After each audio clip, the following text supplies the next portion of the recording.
English మాట్లాడడానికి భయపడుతున్నారా? అయితే మీకోసమే ఈ స్పోకెన్ ఇంగ్లీష్ క్లాసెస్. వెంటనే కాల్ చేసి జాయిన్ అవ్వండి. నమస్తే రమగారు. నమస్తే జయ.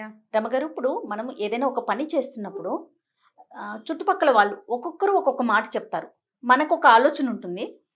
ఒకళ్ళు ఒకలాగా, ఒకళ్ళు ఇంకొకలాగా, ఒకళ్ళు పాజిటివ్గా, ఒకళ్ళు నెగిటివ్గా రకరకాల పాయింట్స్ యాడ్ చేసేస్తూ ఉంటారు. దీంతో అసలు మనం చేయాల్సిన పని చేయలేక కన్ఫ్యూజ్ అయిపోతూ ఉంటాం. ఎవరిని ఫాలో అవ్వాలి, వీళ్ళని ఫాలో అవ్వాలా వద్దా? ఒకవేళ ఈ పని చేస్తే వీళ్ళని ఫాలో అయ్యి అది అవ్వకపోతే లేదు, ఒకవేళ అవుతుందా, ఎన్నో అనుమానాలు వచ్చేస్తూ ఉంటాయి. సో అసలు డిస్కస్ చేయాలా చేయకూడదా, ఫాలో అవ్వాలా అవ్వకూడదా, ఎవరిని ఫాలో అవ్వాలి? మొదట డిస్కస్ చేయాలి. చేయాలి. పని చేసే ముందే డిస్కస్ చేయాలి. ఒక ప్లాన్ ఆఫ్ యాక్షన్ స్థిరపరచుకోవాలి. దాని ప్రకారం ఇంప్లిమెంటేషన్ చేయాలి. ఏ పనైనా సరే, నువ్వు ఒక కుండలో మంచినీళ్ళు బట్టి అటు పెట్టుకోవడం దగ్గర నుంచి పెద్ద పెద్ద న్యూక్లియర్ బాంబు తయారు చేసేదాకా మధ్యలో వీటిని చేయకూడదు జయ. ఇప్పుడు ఒక్క ఐడియా తీసుకోవాలి. పోనీ ఎవరినైనా ఒక సలహాదారుని పెట్టుకుని వాళ్ళ ఐడియా మధ్యలో తీసుకోవచ్చు. నలుగురిని తీసుకోకూడదు. నలుగురు 4 రకాల ఐడియాస్ తోటి ఉంటారు. ఒక్కొక్కళ్ళు ఒక్కో రకంగా ఉంటారు. ఇప్పుడు మనం ఇక్కడి నుంచి ఒక ఊరు వెళ్దాం అనుకుంటున్నాం, ఏదో ఎలాగో వెళ్దాం అనుకున్నాం. అబ్బాయి ఇలా ఎందుకు వెళ్తున్నారండి, అలా వెళ్తే బాగుంటుంది, ఈ దారి కాదు ఇంకో దారి, మీడియం ఆఫ్ ట్రాన్స్పోర్ట్ ఆలోచించాలి, అంతే, దారి ఆలోచించాలి, వెళ్ళాక ఎక్కడ దిగాలి అనేది కూడా కొత్త అవన్నీ ఏం చేయాలి, ముందు కదా ప్లాన్ చేసుకోవాలి. అవును, సలహాలు ఎప్పుడు ముందు తీసుకోవాలి. కానీ క్రియ మొదలు పెట్టాక సలహాల జోలికి వెళ్ళకూడదు. అది చేసే ముందు ఆలోచించుకోవాలి. ఒకవేళ నువ్వేదైనా కొత్త చేయదలుచుకుంటే నీ ఐడియా నువ్వు వేసుకుని నీ ఇంప్లిమెంటేషన్ నువ్వు చేయాలి తప్పిస్తే ఇతరులని మధ్యలో అట్టి తీసుకురాకూడదు. అసలు చేయకూడదు ఆ పని. మళ్ళీ ఏమంటారంటే, ఇప్పుడు నీ పనే నువ్వు చేసుకునేటప్పుడు మమ్మల్ని ఎందుకు అడగాలి అని క్వశ్చన్ కూడా రేస్ చేస్తావు. అది ముందే అడుగుతావు. ముందే అడిగి డిస్కస్ చేసి ఒక ప్లాన్ ఆఫ్ యాక్షన్ నేను ఇలా చేయదలుచుకున్నానని చెప్పేస్తావు. డిసైడ్ అయిపోయావు కదా. నువ్వు డిసైడ్ అయిపోయినాక మనం డిసైడ్ అయినాక పక్క వాళ్ళకి చెప్పాలంటారా? అంతే. మేము ఇప్పుడు నువ్వు మాట్లాడుకున్నావు, నువ్వు నాతో మాట్లాడావు, డిస్కస్ చేసావు, నువ్వు నేను మాట్లాడాము, నేను ఒకటి కాదు చేయాలి, నేను ఇలాగే చేయదలుచుకున్నాను అంటే నువ్వు ఓకే అనాల్సిందే. అంతే. ఓకే అన్నావు, లేదా నీ ఐడియాలోంచి కొంచెం తీసుకున్నాను నేను, ఇంకొకళ్ళు చెప్పారు, మీ వారు వచ్చారు, ఆయన చెప్తారు కాదండి రమ్మగారు అలా చేయండి అని, ఆయన ఐడియా కూడా కొంచెం తీసుకున్నా, నా సొంత ఐడియా కలుపుకుని నేను ఒక క్లబ్ చేసుకుని ముందుకెళ్ళాలి. అంతేగాని నేను పని మొదలు పెట్టాక అప్పుడు నువ్వేమంటావో అని నిన్ను అడిగి వాళ్ళు ఏమంటారో మీరు కాకుండా కొంతమంది దూరిపోతూ ఉంటారు. ఉచిత సలహాదారులు వాళ్ళు దూరుతారు. వాళ్ళ ఐడియాలు కూడా ఇంప్లిమెంట్ చేస్తే అదంతా పస్సేం పుస్సేం అవుతుంది, మొదటికే మోసం అవుతుంది. Too many cooks spoil the rice. అంతే కదా. ఎక్కువ మంది కుక్స్ ఉండకూడదు. ఈ కుకింగ్ అంతా ముందే చేయాలి. చూడ ఒక చిన్న పిట్ట కథ చెప్తాను.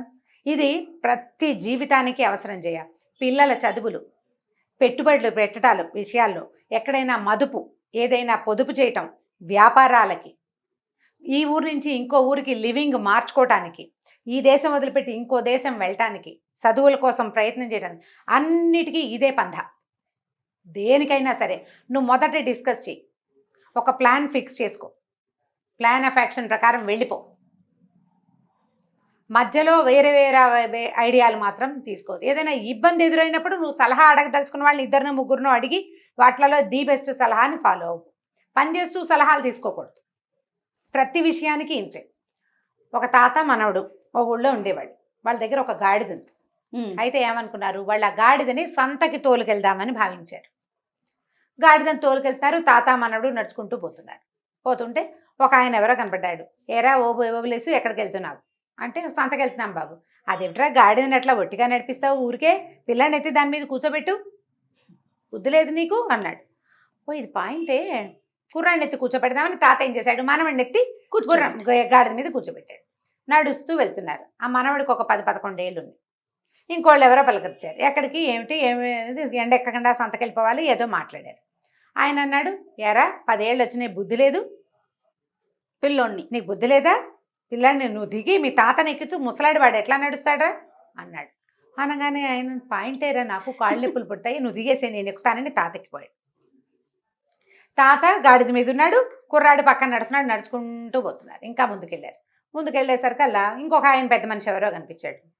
అదేమిట్రా నీ తెలివి తెల్లారా, ఒకడు గాడిద మీద ఒకడు కిద్ద అయితే ఎట్లారా, ఇద్దరు గాడి మీద ఎక్కిపోండి పిచ్చి వెదవల్లారా అన్నాడు. ఇది పాయింటే. కుర్రాడిని కూడా ఎక్కించుకున్నారు. తాత మనవడు ఇద్దరు గాడిద మీద ఎక్కి నడవటం మొదలుపెట్టారు. గాడిదని నడిపిస్తున్నారు. మామూలుగానే గాడిద గుర్రంలాగా టకటకలాడుతూ నడవదు, తాపీగా అడుగులేస్తుంది, బరువు మోస్తుంది కానీ నిదానంగా నడుస్తుంది. ఆ గుర్రం ఆ గాడిదేమో పాపం ఈ వీళ్ళిద్దరిని మోయలేక ఇషో ఉషో ఇషో ఉషో అని నడుస్తుంటే ఇంకో పెద్ద మనిషి కనిపించాడు. ఆయన ఆ ఊరి కరణం గారు. ఏరా బోగులేసు, ఇంత పెద్ద అడవయ్యో, ఆ గాడి చూడు నేను మొయ్యలేక చస్తోంది, దిగండి. అసలు గాడికి ఓపిక ఉన్నట్టు కూడా లేదు, నువ్వు ఇక్కడి నుంచి సంతకి తీసుకెళ్లేసరికి అది చారు అనేలాగా దాని ప్రాణం పోయేలాగా ఉందన్నాడు. అనేసరికి వీళ్ళిద్దరు ఆలోచించుకున్నారు, పాయింటే మనం గాడిని నమ్మడానికి తీసుకెళ్తున్నాం, ఇది అలసిపోతే ఎలాగా, కాబట్టి దీన్ని నడిపించకూడదు అని చెప్పి గాడిదని కింద పడుకోబెట్టి దానికి ముందు 2 కాళ్ళు వెనక 2 కాళ్ళు కట్టేసి ఆ 2 కాళ్ళ సందులో ఇంచి, అంటే ఇప్పుడు ఎక్స్ లాగా వస్తాయి కదా, మా సందులో ఇంచి ఒక కర్ర పెద్ద వాసన లాంటిది ఒకటి దూర్చి, పట్టుకుంటారు కదా ఇక నడవడానికి కర్ర దూర్చి తాత మనవడు భుజాల మీద పెట్టుకుని నడవటం మొదలుపెట్టారు. వీళ్ళు ఓ వంతెన మీదకి వచ్చారు. ఆ వంతెన దగ్గర ఒక చిన్న చెరువు మీద వంతెన ఉందన్నమాట, కాలువ మీద. కాలువలో ఈదులాడుతున్నారు కొంతమంది పిల్లలు. ఓహో అని పక్క నవ్వారు ఆ కుర్రాళ్ళంతా. గాడిదని మోస్తున్నారు చూడండి, 2 నిలువు గాడిదలు ఒక అడ్డగాడిదని మోస్తున్నాయి అని అందరూ నవ్వేసరికల్లా వీళ్ళకి కంగారు పడిపోయారు. గాడిద కాస్త అది కూడా కంగారు పడింది. వీళ్ళ భుజాల మీద నుంచి జారిపోయి వెళ్ళి ఆ చెరువులో పడింది. కర్ర అయితే జారిపోయింది, అది 4 కాళ్ళు కట్టేసి ఉన్నాయి కదా, ఎలాగోలా ఈడ్చుకుంటూ అది ఒక గట్టు మీదకి వెళ్ళిపోయి వీళ్ళకి దగ్గర లేకుండా వీళ్ళ దగ్గర ఉండకుండా పరిగెత్తుకుంటూ వెళ్ళిపోయి వీళ్ళిద్దరూ తెల్లబోయి నుంచున్నారు. వీళ్ళు చేసిన ప్లాన్ ఏమిటి, గాడిదని అమ్మాలి అంతే. ఇప్పుడు గాడిదకి నీళ్ళు వదిలేశారు. ఎక్కడుంది తప్పు?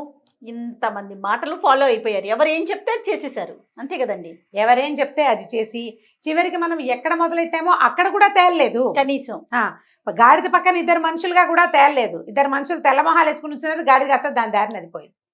ప్రతి పని ఇంతే. మీరు నలుగురి మాటలు విని 4 రకాలుగాను వెళ్ళాలంటే ఎప్పుడూ కుదరదు. నలుగురి మాటలు వినండి, దాన్ని కలుపుకుని ఒక మార్గాన్ని ఎన్నుకోండి. మన సొంత ఆలోచనతో 4 ఐడియాలు తీసుకోవచ్చు, నలుగురివి తీసుకుని ఒక ఐడియా ప్లాన్ చేసుకోవాలి. మొదటి మాట వింటే ఒక రకంగా ఉండేది, 2వ మాటే వింటే బాగుండేది, 3వ మాటే విన్నా కూడా ఓకే, 4వ మాటను చూసావా ఆయన చెప్పింది మీ గాడిని ఎత్తుకోమని ఆయన చెప్పలా, అలసిపోతుందని భావించి వీళ్ళు ఎత్తుకున్నారు. వీళ్ళ తెలివి ఎప్పుడు చూపించాలి, మొదటప్పుడు చూపించాలి, చివరికి చూపించారు సొంత తెలివి చివరి చూపించారు. దాంతో మొదటికి మోసం వచ్చింది, కథ కంచికి మనం ఇంటికి. భలే ఉంది రమ్మ గారు, చాలా బాగుందండి, సూపర్. నమస్తే. నమస్తే.